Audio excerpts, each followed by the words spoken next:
एक बहुत खूबसूरत बात सुनी थी कहीं। वो चक्रव्यूह मुझे आज भी याद आता है जिसमें महान अभिमन्यु फंस जाता है। शायद इसीलिए कहते हैं कि अधूरा ज्ञान हमेशा विनाश की ओर ले जाता है। नमस्कार दोस्तों, मेरा नाम है अभिषेक। एक नई कहानी, नई सीख, नया मैसेज लेके फिर से आप लोगों के सामने हाजिर हूं मैं। जितना ज्ञान का होना इंसान के लिए जरूरी है, उतना ही ज्ञान के लिए गुरु का होना। आप जिस क्षेत्र में काम करते हैं या जिस फील्ड में आगे बढ़ना चाहते हैं, उसकी नॉलेज होना बहुत जरूरी है। उसके बारे में पूरी जानकारी होना बहुत जरूरी है, तभी आप सक्सेस हासिल करते हैं। लेकिन अक्सर हम एक गलती करते हैं। कई बार ऐसा होता है कि हम बिना पूरी बात सुने समझते हैं कि हमें सब समझ आ गया है, और इसीलिए हम नुकसान उठाते हैं। आज की कहानी भी इसी टॉपिक से जुड़ी हुई है। प्लीज इसे एंड तक देखिए, और अगर आपको इसका मैसेज समझ आए तो कमेंट करके जरूर बताइएगा। एक शहर से थोड़ी दूर पर एक फैक्ट्री थी। उस फैक्ट्री की वजह से वहां आसपास के लोगों को रोजगार मिला हुआ था। हर साल की तरह इस साल भी वैकेंसी निकली। एक नया लड़का भर्ती हुआ। जूनियर टेक्नीशियन की पोस्ट मिली थी उसे। लड़का बहुत मेहनती था। उसकी हमेशा यही कोशिश होती थी कि वो अपने काम में अपना बेस्ट दे। उसी फैक्ट्री में एक सीनियर टेक्नीशियन भी थे, जिसे उस लड़के ने अपना गुरु, अपना मेंटोर बना लिया। अब जब भी उस लड़के को कोई परेशानी आती या कुछ नया सीखना होता तो वो अपने गुरु से पूछ लिया करता था। गुरुजी जो थे वो बहुत एक्सपीरियंस थे, एज भी थी और काम का भी काफी तजुर्बा था। अपने काम में एकदम परफेक्ट, और कोई भी उनके किसी काम में किसी भी प्रकार की कोई कमी नहीं निकाल पाता था। वो हमेशा उस लड़के को एक बात सिखाते थे कि कम बोलो और ज्यादा काम करो, और जहां मौका मिले अपनी स्किल्स को इम्प्रूव करने की कोशिश करो। अपने गुरु की ये बात उस लड़के के दिल में घर कर गई, और वो उन्हीं के सिखाए सिद्धांतों पे आगे बढ़ने लगा। समय गुजरता रहा और देखते ही देखते 10 साल बीत गए। अब तक जो गुरु थे उनकी भी उम्र काफी हो गई थी, बुजुर्ग हो गए थे।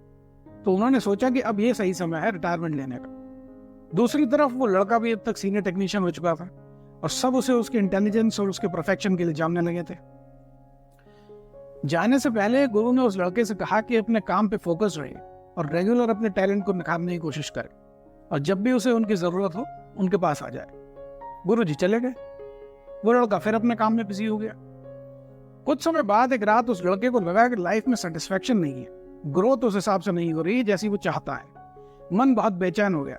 जब कुछ समझ नहीं आया तो उसने गुरु जी की याद आ गई।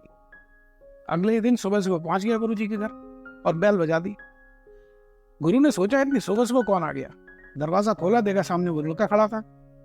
लड़के ने प्रणाम किया, अंदर चले गए। थोड़ी देर में गुरु जी चाय लेके आए और उस लड़के के सामने आकर बैठ गए। इतनी देर की बातचीत में गुरु जी ने यह तो नोटिस कर लिया था कि लड़का आज कुछ परेशान लग रहा है। फिर भी उन्होंने उससे पूछा कि क्या बात है, कुछ परेशान लग रहा है वो। लड़का तो पहले से ही भरा बैठा था, फट पड़ा।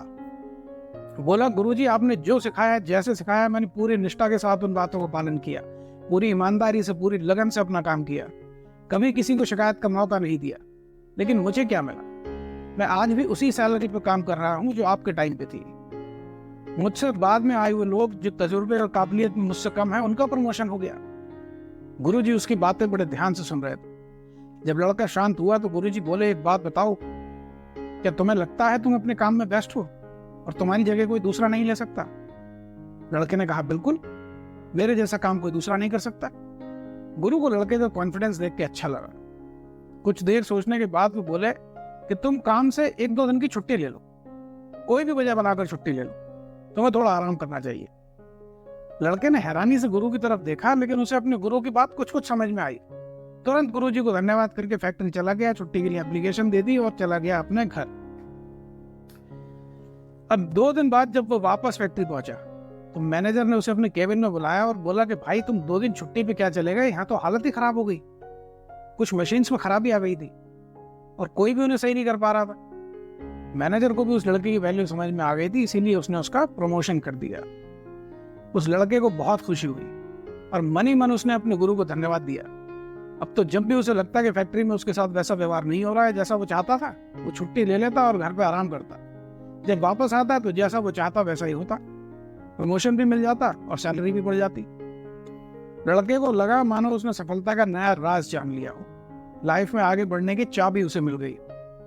कुछ समय तक ऐसा ही चलता रहा। एक बार फिर उसने छुट्टी ली, पर इस बार जब वो वापस लौटा तो उसे एक बड़ा झटका लगा। उसे गेट पे ही गार्ड ने उसका टर्मिनेशन लेटर दे दिया और कहा कि मैनेजर साहब ने बोला है अब आपको आने की जरूरत नहीं है। लड़का बड़ा परेशान हो गया, सोचने लगा कि ऐसा क्या गलत कर दिया उसने। कुछ समझ नहीं आया तो फिर पहुंच गया अपने गुरु के पास और सारी बात बता दी। बोला, गुरुजी क्या मैंने आपकी बात का पालन नहीं किया, फिर मेरी नौकरी क्यों चलेंगी? गुरुजी मुस्कुराए और बोले कि उस दिन जब तुम मेरे पास सलाह लेने के लिए आए थे तो तुमने मेरी आधी बात सुनी और सलाह के पहले हिस्से को सुनकर तुम तुरंत समझ गए कि अगर कोई बल्ब लगातार जलता है तो उस पर ध्यान नहीं दिया जाता। हमारा ध्यान उस पर तब जाता है जब वो बुझ जाता है, तब जाकर कहीं हमें उसकी वैल्यू का एहसास होता है। तुमने इतनी बात समझी और तुम मेरी पूरी बात सुने बिना, जो कि मेरी सलाह का दूसरा हिस्सा था, चले गए। लड़का हैरान हो गया। लड़के ने चौंक कर पूछा, दूसरा हिस्सा, पूरी बात? गुरुजी मैंने क्या मिस कर दिया? गुरुजी बोले कि पूरी बात और दूसरा हिस्सा जो पहले से ज्यादा महत्वपूर्ण है वो ये कि अगर वो बल्ब बार बार बुझता रहे तो उसे आखिरकार एक दूसरे नए और ज्यादा विश्वसनीय बल्ब से बदल दिया जाता है। तब उस लड़के को गुरुजी की बात समझ आई और वो बोला कि आप कहना चाहते हैं कि मैंने ज्यादा छुट्टी ले ली और मैं अपनी इंपॉर्टेंस महसूस करवाने के लिए उसी पर डिपेंड हो गया। गुरुजी ने कहा, बिल्कुल यही बात है। आधी अधूरी बात को सुनकर तुमने जो समझा तुम उसे लागू करने के लिए इतने ज्यादा उत्सुक थे कि तुम पूरी बात सुने बिना ही चले गए। दोस्तों, ये कहानी जहां एक तरफ ये सिखाती है कि हमें हमेशा पूरी बात सुननी चाहिए और समझनी चाहिए, क्योंकि अधूरा ज्ञान खतरनाक होता है। हो सकता है थोड़े समय के लिए हमें उससे कुछ फायदा हो जाए, पर आगे चलकर वो हमारे लिए नुकसानदायक ही होगा। किसी की भी बात पर बिना ये जाने कि उस बात के प्रभाव हमारे जीवन पर क्या पड़ेंगे कभी अमल नहीं करना चाहिए। दूसरी तरफ ये कहानी ये भी सिखाती है कि हमें अपने काम और अपनी पर्सनल लाइफ में बैलेंस भी बनाकर रखना चाहिए।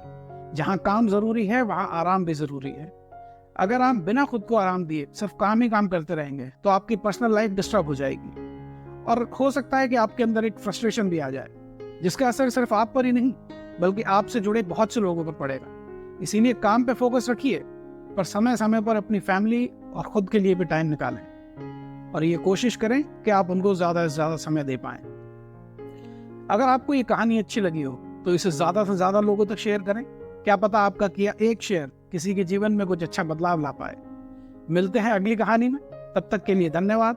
अपना और अपनों का बहुत ख्याल रखिए और कुछ ना कुछ नया सीखते रहिए, क्योंकि जिंदगी में कुछ भी सीखा हुआ कभी व्यर्थ नहीं जाता।